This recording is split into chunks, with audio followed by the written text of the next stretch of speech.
It is Monday, the 7th of March, and this is Sunset News, the program where we bring you the latest news, stories from the community, economic news, weather, as well as sports.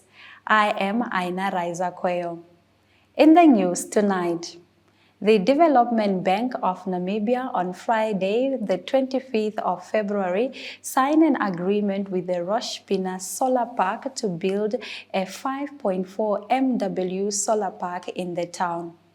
The agreement brings the DBN investment into renewable energy in Namibia beyond the 5 billion mark, involving 89.7 MW from 13 projects. The Rushpina community already makes use of solar power to keep the street lights on. Home Affairs and Safety Minister Albert Kawana has revealed in Parliament last week that lockdowns and expanded police patrols to enforce COVID-19 protocols throughout the country have depleted police resources by October 2021. This has prompted the ministry to consult Treasury and Office of the Prime Minister Sarah Kuwangerwa Amadira, and subsequently a 1 million was availed by that office for sanitizers and other protective materials. These materials included services for COVID-19, home deaths up to post-mortem stages, including the funerals. If offtake of cattle similar to that in the south of Namibia could be obtained in the northern communal areas, an additional income of more than 500 million would flow into that region. The Meat Board CEO, Paul Straydrom, said addressing the non-marketing of cattle in NCAs will this year remain a hot topic and focus areas of the board. According to Straydrom, the low offtake of cattle in these areas is attributed to various reasons.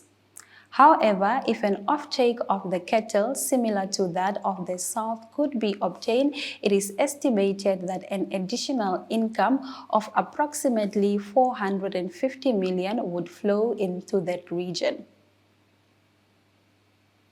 In a shocking incident, one of the two dogs which were recently stolen off the yard in Swakopmund was slaughtered by a Kapana seller. The second dog, which is a pit bull, is still missing. The incident was posted by the Swakopmund Neighborhood Watch on social media platform Facebook and has sparked a public outcry. According to the Neighborhood Watch, the Kapana dealer was arrested. If he was charged or not is still unknown. While most agricultural sectors had positive returns in 2021 due to good prices paid, the local poultry industry showed growth in the terms of production value for third consecutive year. At around 1.2 billion, the industry's production value is now second highest in the country. It is only surpassed by the cattle sector, whose production value was about 2.5 billion in 2021. According to a report by the Namibia Agricultural Union, the high demand for cattle, sheep and goat pushed up producer prices, meaning the production value of these subsectors increased by 12.3%, 22.5% and 26.3% respectively. According to the latest Afrobarometer publication, a majority of Namibians believe that violence against women and girls is a common in their home and communities. More data and facts from the study will appear in the Allgemeine Zeitung tomorrow. After the break, we take a look at the repatriation of Namibian students from Ukraine in Community Talk. Stay with us.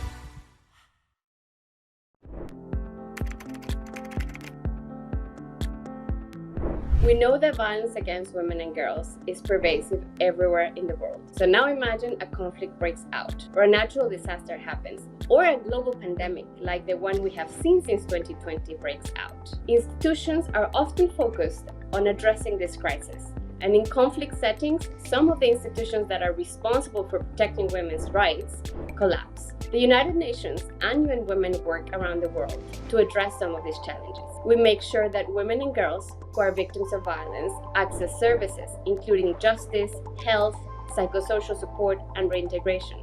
We also work to address the root causes that generate violence, for example, addressing harmful social norms and masculinities.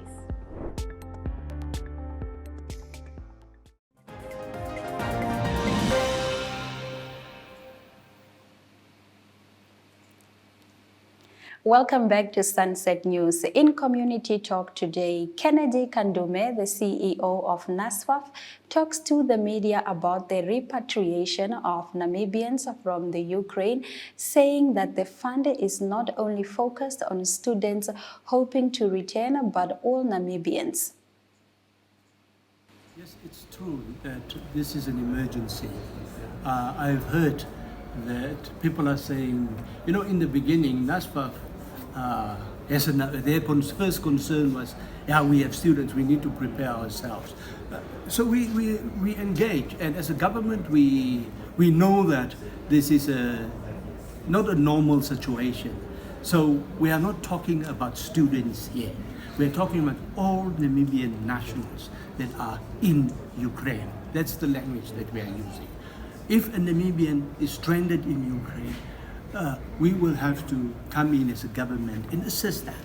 We have 3 embassies that are actively working in support with or in cooperation with various international bodies to see to it that the students are safe and the Namibians, other Namibian nationals. There are definitely Namibians. I've just been informed that there's a couple that are residing there that will be landing soon in Windhoek, for instance. So we are not just covering for the students. So we are saying we are concerned. It is an unstable situation. We need to look after our nationals. That's the language that we are using. Unfortunately, this message has been spread that we are only concerned about NASFAF students, which is not the case. Amongst this group, there are a lot of them that we have already 33 people that has come in, landed safely in Namibia. We have another 14 that will arrive tomorrow. So we can gladly say that the majority of the students and nationals there are about 114 all in all people in Namibians in Ukraine. The majority of them are out of Ukraine. There are a few that we are still trying to identify, but we know that there are 4 or so that are stranded somewhere, but we are in touch with these people. So depending on, if it's a war situation, it's not just to take a person in. By taking a person from a place of safety out, you can even endanger the person. So we need to be very careful in terms of how we really bring out these students and nationals. What a very emotional return. We are very grateful to have our brothers and sisters back. Now, love has won in Namibia's Supreme Court today. Found out how exactly in the story of the day after the break.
Welcome back to Sunset News, and thank you very much for joining us. Today, the Supreme Court issued the ruling in the appeal brought by Guillermo Delgado, who was banned to enter Namibia without warning in January 2020, despite legally living and working in Namibia for more than 10 years. The appeal was partially successful for Delgado, but his lawyer pointed out afterwards that it is back to the drawing board for Delgado and husband Philip Lel, who have had an uphill immigration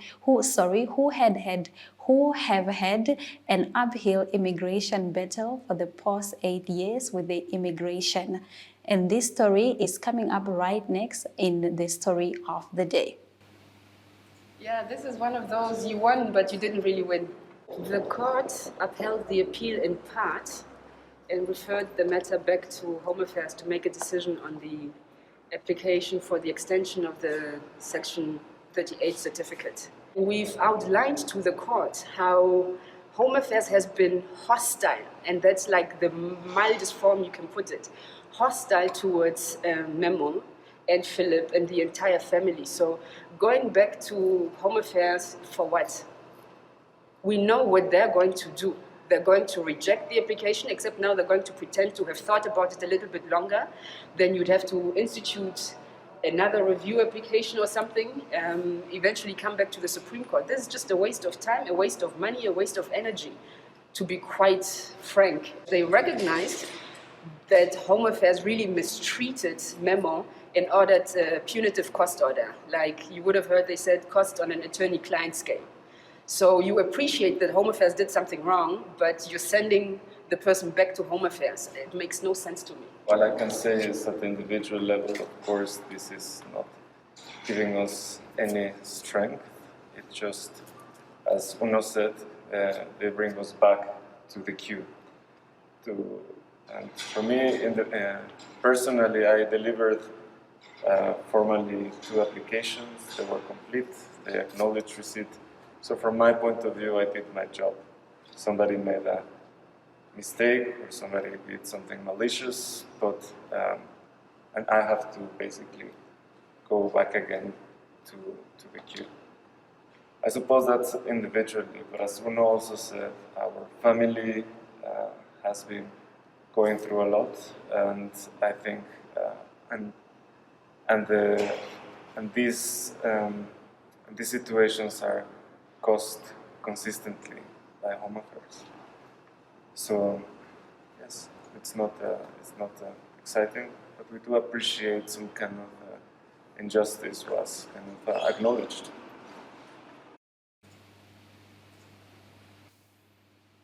That story of the day definitely made my day. Now, the finance minister has projected a 2.9% growth for Namibia economically wise. After the break, we have this story and more.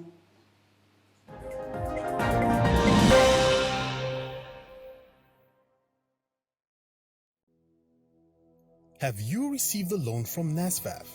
NSFAF loan is the same as any other loan. It must be paid and settled.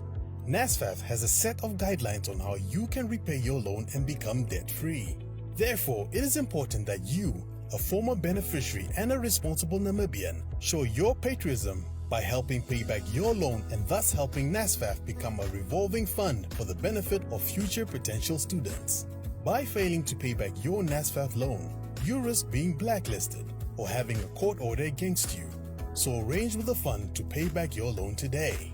For more information on how you can repay your loan, visit our website at www.nasfaf.na or visit our Facebook page or Twitter. Do the right thing and hashtag payback the money.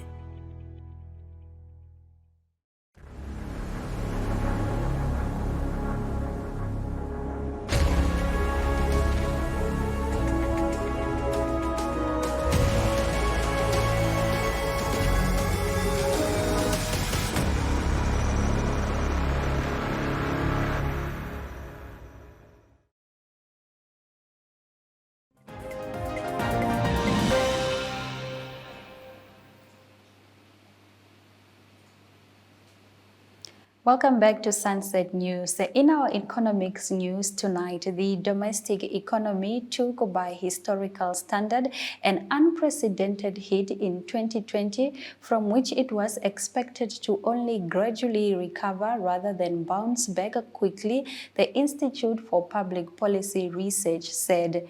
Namibian economy is only expected to return to its pre-pandemic size by 2024. The Namibian economy contracted by 8.5% in 2020, and Finance Minister Ipumbu Shimi, in his budgeted statement, projected the economy to grow by 1.2% in 2021. In addition, Shimi projected a 2.9% and a 3.7% growth in 2022 and 2023, respectively. The projected growth is anchored by expectations of strong output, mainly in the primary and secondary industries. The Namibian Revenue Agency announced that it will recognize compliant taxpayers and traders in the various categories. This initiative is expected to promote voluntary compliance and enhance the tax morale by celebrating taxpayers and traders fulfilling respective obligations. The event is set for the 7th April 2022, coinciding with NAMRA's first anniversary. And here are your economic indicators. The Namibian dollar stayed at the same level against Chinese yuan and the American dollar. It was up against the euro and down against the British pound. Most stock of the NSX traded at the same level, but Lesego was up with 18%. The local index traded 0.36 lower, while the overall index was drawn with 4.43%. All commodities traded with the oil trading 6.89% higher. When we come back from the break, we take a look at the weather.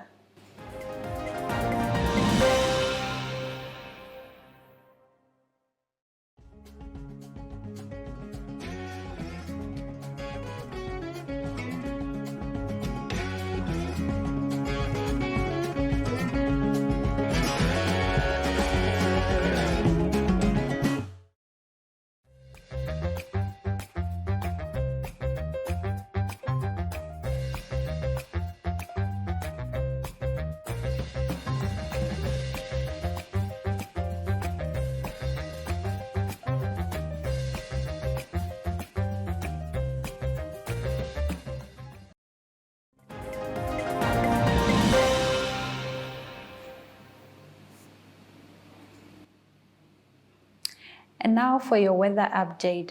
Oshakati, Ruacana and Omaruru is the hottest place in the northern half of Namibia at 35 degrees. The central coast varies between 17 and 22 degrees. The warmest place in the south is Mariental at 34 degrees. Ukraine and Russia dominates the world news, and after the break, we take a look at the danger of the nuclear power station in Ukraine.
In our international news tonight, the European Union has asked the UN nuclear watchdog to safeguard Ukraine's nuclear plant, two of which are now under Russian control, and mobilize international help in case of an emergency. This is according to a letter seen by Reuters. Russian forces have seized Ukraine's Zaporizhzhia nuclear power plant, Europe's biggest, and the spent fuel and radioactive waste facility at Chernobyl, next to the new defunct power plant where the world's worst nuclear accident happened in 1986. I request that IAEA does its utmost to ensure the nuclear safety of Ukraine's nuclear facilities under condition of war. EU Emergency Policy Chief Kadri Simons wrote in a letter to International Atomic Energy Agency Director Rafael Grossi. Russia should immediately cease its violent action against Ukraine and first and foremost return all of Ukraine's nuclear facility to the full operational and regulatory control of Ukraine, said the letter dated the 4th of March and seen by Reuters. Russian forces have seen place staff running the facility under their command and restricted communications with the outside world. Development, the IAEA said on Sunday it was extremely concerned about that. After the break, we'll bring you your sport news. Stay with us.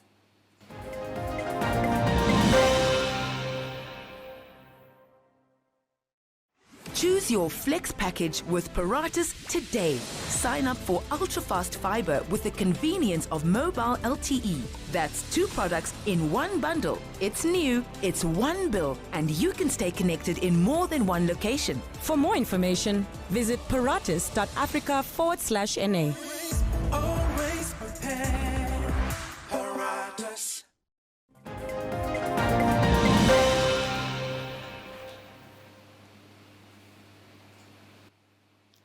You are watching Sunset News if you are just joining us, and here is the sports news.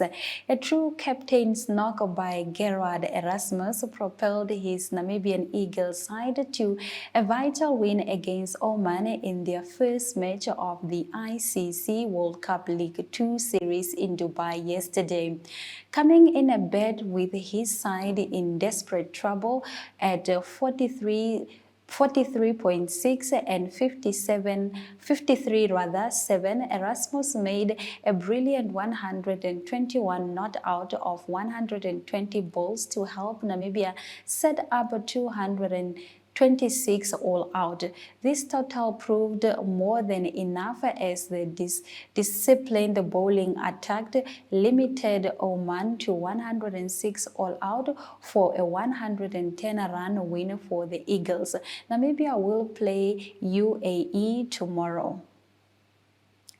Sailing Center WHS Windhoek High School boys at the weekend won the one-day Premier League final in Punis Park with 142 runs versus Samsung Wanderers 1 in the exciting encounter to keep the cup for the 3rd year in a row. A fierce and feisty old boys team with 322 runs for 7 wickets in 50 overs on Saturday bullied a hapless Wanderers side all out for a 180 runs in 40.3 overs with the finesse.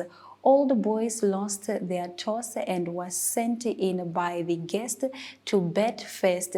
Barely nothing went wrong for Captain J.P. Coetzee and his fellow batsmen finding the sweet spot for their Willows, amazing a massive 322 runs for the loss of 7 wickets in 50 overs. Established in January 22 and with already 2 athletic Namibia Grand Prix appearances to its name, Ochinene Athletic Club has eyes set on changing the fortunes of many upcoming and current athletes from the settlement and Omaheke region at large. Ochenene Athletic Club has embarked on a journey to make sure that the talent in the rural settlement and the region does not go to waste. Many young talent in the settlement have often witnessed their promising career cut short after failing at school. This means that they were only able to compete at school level with no other alternative in the settlement. Stay tuned. When we come back after the break, we bring you your highlights.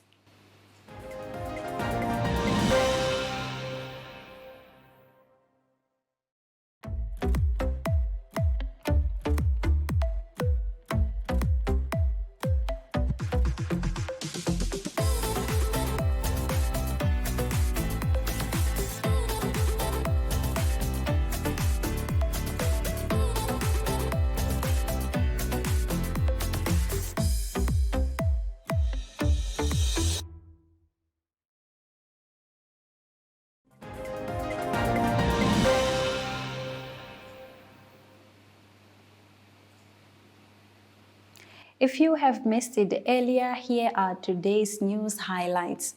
The Development Bank of Namibia on Friday, the 25th of February 2022, signed an agreement with the Roshpina Solar Park to build a 5.4 MW solar park in the town. The Roshpina community already makes use of the solar power to keep their street lights on.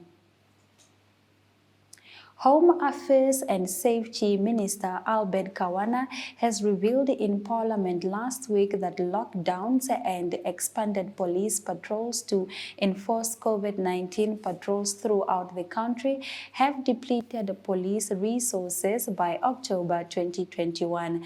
These expenses included the services for the COVID-19 home deaths up to post-mortem stages, including the funerals.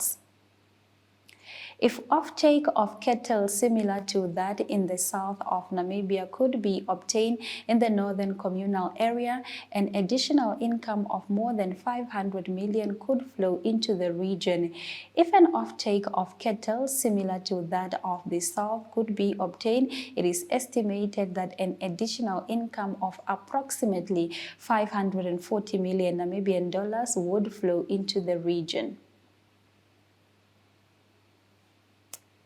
And with that, we've come to the end of the show. Make sure you join us on Sunset News on Facebook and all NMH website on weekdays, as well as our website 1up2. Sunset News screens on DSTV channel 285 and on GoTV channel 94 every weekday from 7:30 to 8 p.m.